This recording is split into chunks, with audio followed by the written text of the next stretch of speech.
Ankleshwar NH48 પર hit and run traffic નિયમન કરતા પોલીસ કર્મીનું મોત નીપજ્યું હતું.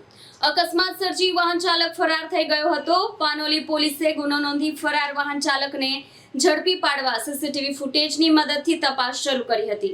અંકલેશ્વર નજીક નેશનલ હાઈવે નંબર 48 પર હિટ એન્ડ રનની ઘટનામાં એક પોલીસ કર્મીનું મોત થયું છે. ટ્રાફિકનું નિયમન કરી રહેલા પોલીસ કર્મીને અજાણ્યા વાહન ચાલકે ટક્કર મારી હતી, જેના કારણે તેમનું ઘટના સ્થળે જ મૃત્યુ થયું હતું. અકસ્માત સર્જી વાહન ચાલક ફરાર થઈ ગયો હતો. આ દુર્ઘટના અંકલેશ્વરના પાનોલી નજીક બની હતી. મૃતક પોલીસ કર્મીનું નામ વિવેકસિંહ ડાભી હતું, જેઓ ટ્રાફિક પોલીસ વિભાગમાં ફરજ બજાવતા હતા. ટક્કર વાગતા તેમને ગંભીર ઈજા પહોંચી હતી, જે જીવલેણ સાબિત થઈ. ઘટનાની જાણ થતાં જ પાનોલી પોલીસ તાત્કાલિક સ્થળ પર પહોંચી હતી. પોલીસે મૃતદેહને પોસ્ટમોર્ટમ માટે ખસેડ્યો હતો અને અજાણ્યા વાહન ચાલક વિરુદ્ધ ગુનો દાખલ કરી વધુ તપાસ હાથ ધરી છે.